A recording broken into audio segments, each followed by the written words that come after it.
বাংলায় এক মুজিব লোকান্তরে লক্ষ মুজিব করে করে মুজিব আমার ঠিকানা মুজিব আমার বিশ্বাস মুজিব আমার চেতনা মুজিব আমার বিশ্বাস পূর্ব দলের মাটি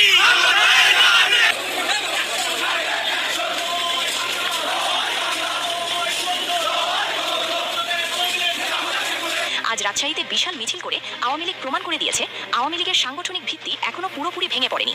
দমন পীড়ন আর গ্রেফতার করে কোনো দলের আদর্শকে কখনোই মুছে ফেলা যায় না। আগে যারা আওয়ামী লীগের মিছিল দেখে হাসি ঠাট্টা করত, আজ সেই আওয়ামী লীগ বিশাল নেতাকর্মীদের নিয়ে রাজপথ কাঁপাচ্ছে। আজ রাজশাহীতে আওয়ামী লীগের এমন বিশাল মিছিলে প্রমাণ করেছে প্রাচীন দল আওয়ামী লীগের শিকড় এত দুর্বল না যে দমকা হাওয়ায় সেই পুরনো গাছকে সমূলে ধ্বংস করা যাবে। বাংলাদেশে এখন ছাত্রলীগ রীতিমতো সরকার পতনের জন্য প্রস্তুতি নিচ্ছে বলে নাম পদবি দিয়ে ছাত্রলীগ নেতা ঘোষণা করছেন সংবাদ মাধ্যমে। কোন সময়?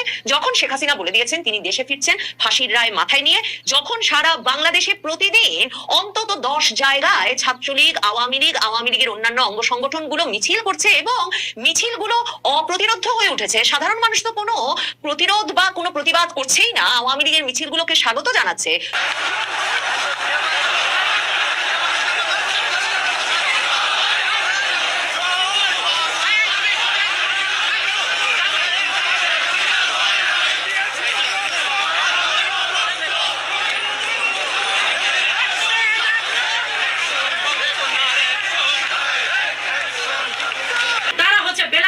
বেইজ্জতি করার জন্য এই দেশে জুলাইকে যুদ্ধ বলছে। জুলাইতে কোনো যুদ্ধ হয় না, জুলাই বেইজ্জতি হয়েছে। এবং একটা ফাইজলামি একটা সরকার বানিয়েছেন এই দেশকে চষার জন্য। বা শেখ হাসিনাকে বলছেন মাফিয়া দালাল। শেখ হাসিনা যদি মাফিয়া দালাল হতো, উনি যে হঠাৎ করে যে আপনার ওনাকে যে এই দেশ থেকে তাড়ানোর একটা অবতারণা করলেন, উনি যে আরো অবকাঠামোগত রূপ দেওয়ার জন্য যে টাকাগুলি রেখে গেছিলেন, যে আর্থিক সম্পদ রেখে গেছেন, কোথায় এগুলি আগে উত্তর দেন, সে টাকাগুলি আমাদের ফেরত দেন। উনি যে অবকাঠামো রূপগুলির জন্য আরো যে কতগুলি আমরা দেখতে পাই যে যেগুলি বাকি রয়েছে কাঠামোগত রূপের জন্য, যে বিভিন্ন সেতু, তারপর হচ্ছে বিভিন্ন কালভার্ট, সেই টাকাগুলি কোথায় গেল?